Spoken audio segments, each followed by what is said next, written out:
dun dun dun dun dun dun dun dun dun dun dun dun. Hello. Today I'll be showing you a base that we've been working on for about a week now. We moved from... oh, hold on. Let me just go back over here so I can not die. We moved from our spawn base, which was located here. And this little dot here is the entrance. And we progressed from spawn to there.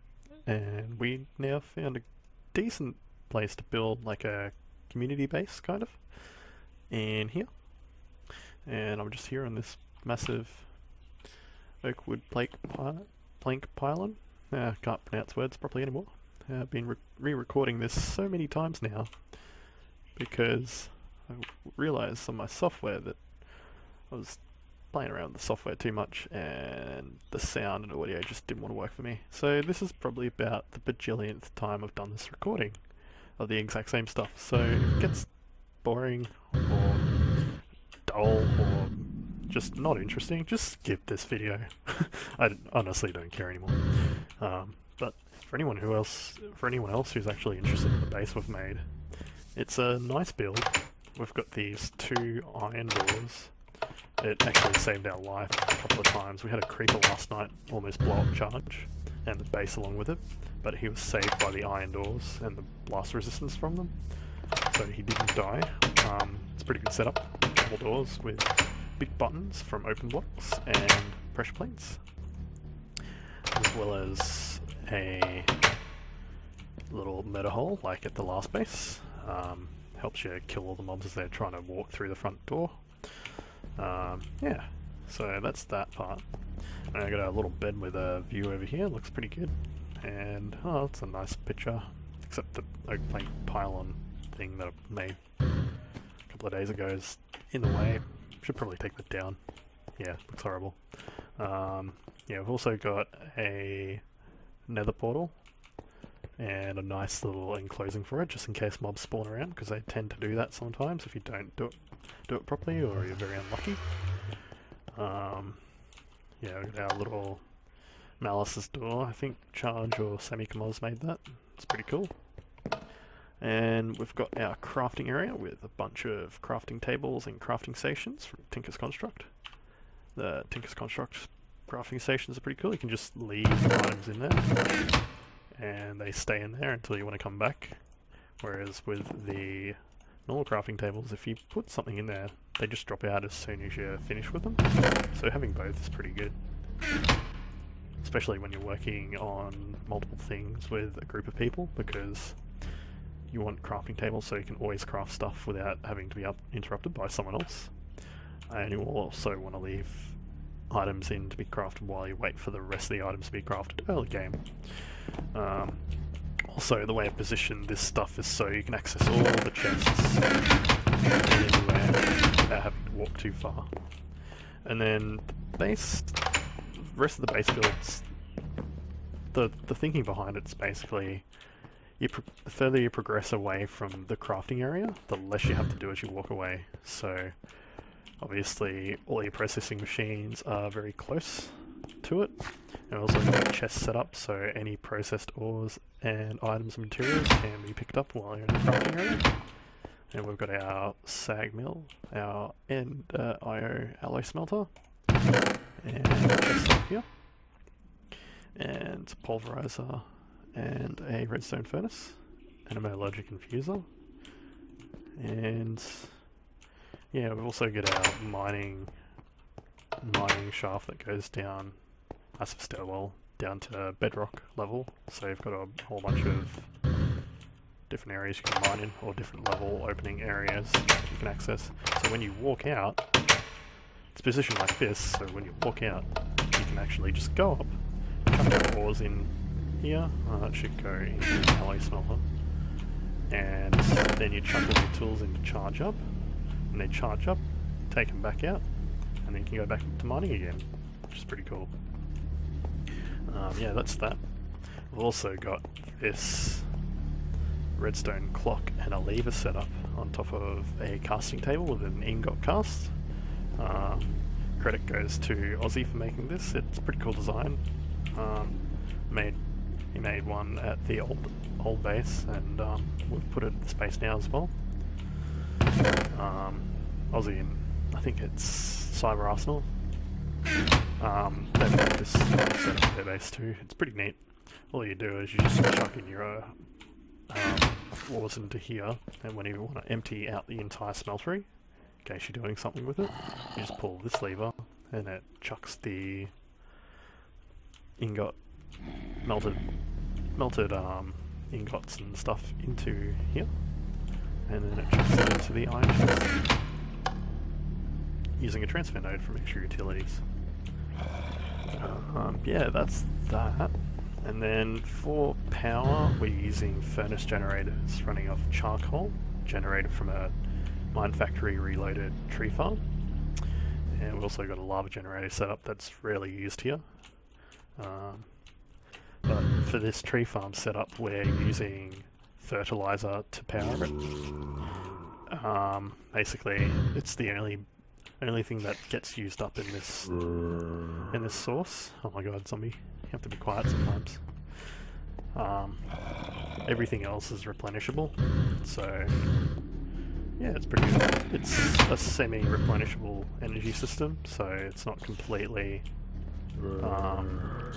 contained. You still have to add fertilizer to it, but you've got your fertilizer, which I'll show you how to do it now. I just did it then when I walked away, damn it. But all you do is make fertilizer with sand and apatite. You find around the world pretty easily. You get your fertilizer and you chuck it in here, into the fertilizer. There's the tree. And then, hang on. There's the tree, and then you chuck in a harvester, and that picks it up. And then also a planter, and that chucks the plant in as well. And the harvester picks up all this stuff, and it goes in there.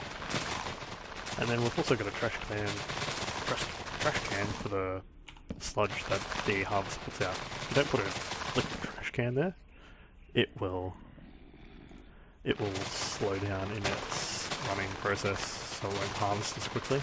But if you have it there, it'll go as efficiently as possible. And then basically that stuff goes into filters. So we've got one filter filtering out wood, oak wood, for this setup. And then, yeah, we're a bit lazy, we haven't filtered out any of this stuff. We usually just take it out manually because it's only a starter base. Once it takes that wood out, chucks it into this alloy smelter over here, and then it processes that and puts it in a cache from thermal expansion, and then it's pumped into the furnace generators whenever we need energy, and it's just stored in there until it's used. But this setup can generate a lot of energy and store a lot of energy inside a cache as well. Think of this little object here. This cache full of charcoal is your energy source, or your battery, or your almost replenishable energy system. It's not a completely contained energy system because you still need fertilizer, but it's pretty good for a starter base because it's almost fully 100% automated. That's that part. This whole place here took about 2 or 3 days to make and organise and pack up and unpack properly. Oh yeah, we've also got this enchanting table over here with a whole bunch of bookshelves around it for maximum level enchanting. And also nice little water source generation block set up. It's like water source blocks on all other three sides too. And we've got another sliding trapdoor. It's really cool. Makes an awesome sound too. Yeah. So that's that. And then I think, yeah, so that took about 2 or 3 days, as I was saying before. And then we got a division sigil. I'll just show you over here. And we activated it. It's not that chest, it's this one. We activated it, and we made a cursed earth farm. So basically we placed a whole bunch of cursed earth in a confined space, and we just started mining it out like this, with a silk touch pickaxe, so it's got silk on it, silky jewel from Tinker's Construct. And then once we got the cursed earth, we chucked it into these drawbridges, which are here. And let me just right click on one. And then certain setup, I may do a tutorial on it in the future, it's pretty good. Once we did that, we basically got red OLA wire and fans. And yeah, once you turn it on, I'll show you like that. Once you apply a redstone signal, you get a nice setup that generates mobs. Hopefully they'll start spawning soon. Yep, there we go. And then we just have wooden spikes from extra utilities, and that brings the mob's health down to about 1 heart, or half a heart, sorry. And then you can just smash them and kill them. You get tons of loot and tons of EXP, which is great for leveling up your early starter base. Yeah, pretty good. We've also got another setup too, which basically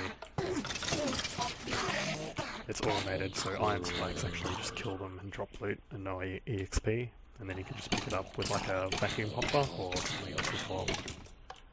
But there, that's that. It's almost all of the base. The only other thing is this nice little blaze set up here, which we got. Now I'm on fire. Probably gonna die. But yeah, all you do here is you just make a little room that's not too high. Only make it like 3 in height, or like 2 in height, because the blazes will actually fly up and you'll have a hard time killing them after a while. Once you've got that, you just get a diamond dolly, go and find a blaze spawner in the nether.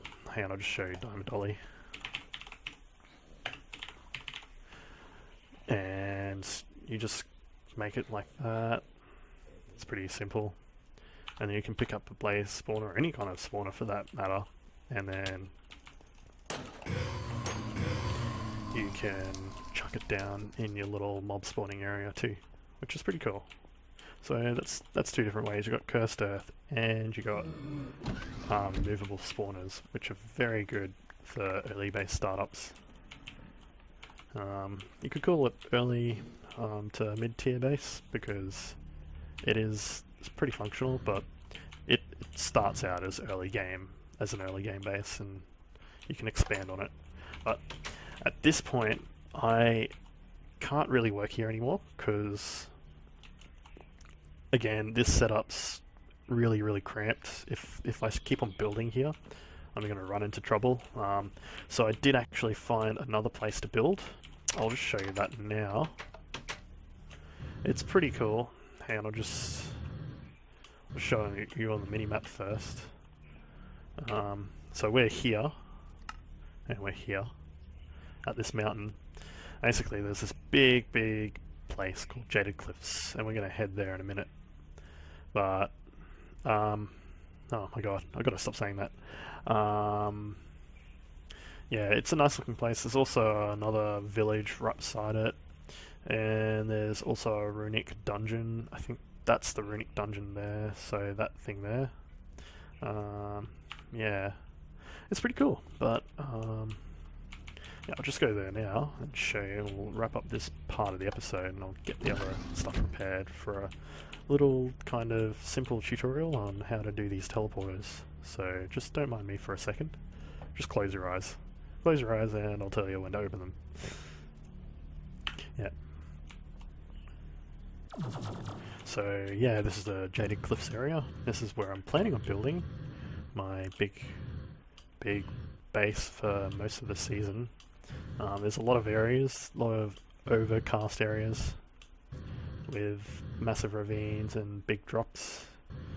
Could make some cool looking sculptures and stuff in here as well, as well as some organised dark areas. Wow, it's so big and dark in here. But favourite part about this thing is you've got like this one hill in the middle, and then the rest is just awesome scenery around it. So I'll probably make like a little tower here with an AE setup, and then you run around to the other areas across. I'll have like bridges and walkways and different things going in and out to it. And then you get to all the different other areas to do your stuff for the mods, and you know, setups for grinding mobs and whatnot, and processing and all of the other cool stuff. So anyways, I'll see you in a minute, and we should be back momentarily. Okay. Hey guys. Finally had a short break and now we're back to show you some Rftools simple builds and setups for teleportation. Pretty much around the world. The overworld and any other dimension. It works pretty easily, but anyways, I'll get on with crafting this stuff first. So the first thing we need to do is make a matter transmitter. There's a basic component called the machine frame. It's used for a lot of the crafting in Rftools. So we're going to make 3 of them, 1, 2, 3, and then once we've done that, we can craft a matter transmitter, which has ender pearls on top and iron on bottom, and then redstone and a machine frame. You make 1 of those, and then you have a matter receiver, and just make 1 of those. It's basically the same recipe except it's flipped upside down, and once you've got 1 of those, you make a dialing device. Now this requires redstone torches, so we need some more sticks too. Let's see. Yeah, that's enough sticks. So I'll make some redstone torches. And a dialing device. So, yeah, it's pretty basic. Redstone torches, redstone, and machine frame for a dialing device. Now that's the first part. That's all the Rftools machines you need for teleporting, or making like a gateway for one area to the rest of the areas. The next part we need to do is get some furnace generators. So furnace generators. So to make those we just need blocks of iron, furnaces. Now I need some more cobblestone, and we'll just make these really quickly. I always make 2 of these for each teleportation area, just because I like a fair amount of power. It's not much power, but for a starter base or someone just starting off and working up the tiers of Minecraft in the Unabridged mod pack, particularly, it's good to have a lot of energy stored up for teleportation, especially when you're going across dimensions. So you get that, and then the last things we need are cabling, and we chose the mechanism universal cable. So if I can spell universe properly, it's basically the basic universal cable from Mechanism, which is just steel ingots of any kind and some redstone. So I'm just going to go and look for them quickly. And I cannot seem to find it. Let's see, where is this stuff? Oh, probably in this box here. Nope. Whole lot of nope. Oh, here we go. So I just get a bunch of that. We only need like 5 bits of that cable, but once you've got that, you go to your location that you want to go and make the teleportation thing in. Yeah, I should just fly over this way.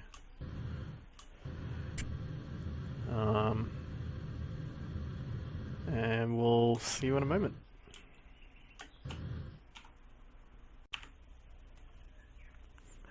Hey guys, back again. Finally made it to the runic dungeon. We've got the big tower spiking up out of the ground, and we want to make a teleportation gateway here, so we'll just get started. So first off, we'll just cover in here. So we'll fix this up later, but for now. Just make it look really easy to work with. Now, for the first part, we need to make a incision in the ground. So wherever you're building this thing, just do like a 3 by 3 cross grid, and then like a cross in the middle, like that. And then get all your devices and tools and machinery and stuff. And then first off we get the dialing device, put it in the middle like that. First off we get the matter transmitter, chuck it down like that. And then beside it we chuck the dialing device, and beside that we chuck down the matter receiver. Now after that, on the opposite cross section, we chuck down 2 furnace generators. And after that, pretty straightforward. All you do is you get your basic universal cabling or other kind of cabling. There's stuff from thermal expansion and there's Buildcraft as well.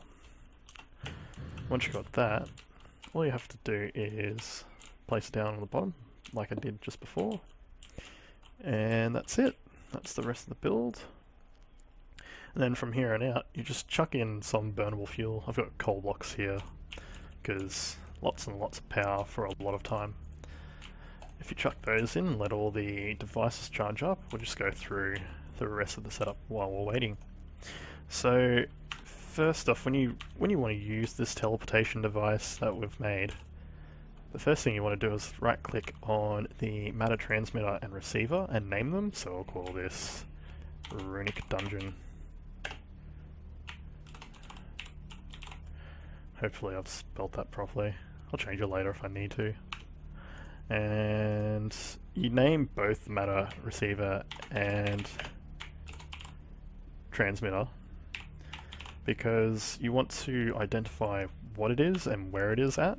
So give it some obvious name like Runic Dungeon, or you know, Nether, or some kind of spawn location. But yeah, once you've done that, you know what it is, so you can teleport back to it. Because sometimes in worlds you have people that will chuck down IDs or they'll chuck down transmitters and receivers, and they'll have their addresses come up here, but they won't name them at all because they forget to. And then you'll be like, what's that place? Should I go to it? Is it safe? And if you're making important areas, you know, for example spawn, you want to definitely name it so people know that it's there and that it's safe to go to. But once you've done that, once it's charged up, you left click on the top, inside the top box, you left click on the matter transmitter. So that's this matter transmitter here with Runic Dungeon written on it. You left click on there, and then you click on the receiver on the other end. So there's a bunch of different locations that we've got. We've got one here, we've got one over there. We've also got one at the Jaded Cliffs, the place I showed you before, and at our base, and also at spawn inside the meteorite.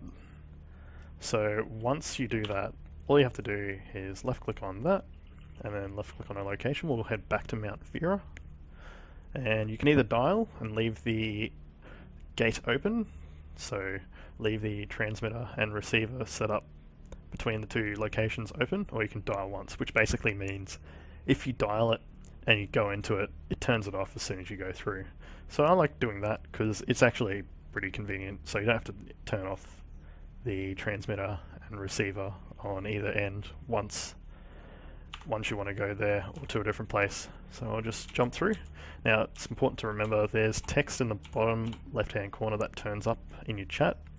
It's good to read that. Sometimes if it's red, it means there's not enough power in the system to get there. And when that happens, it's important to jump out quickly, or else you can die. You can get the wither effect, and it will kill you. And you'll lose all your stuff, and you have to walk back, and you won't be able to teleport there, most likely because your gravestone or something else would be there. So I'll just jump through. It says start teleportation, and then whoosh at the end. Pretty fun. And then yeah, that's the rest of this tutorial. There's not much else to explain. Next episode, probably going to do a time-lapse build for the new base that I'm making at Jaded Cliffs. But I hope you enjoy this episode, and I'll see you soon. Yeah. See ya.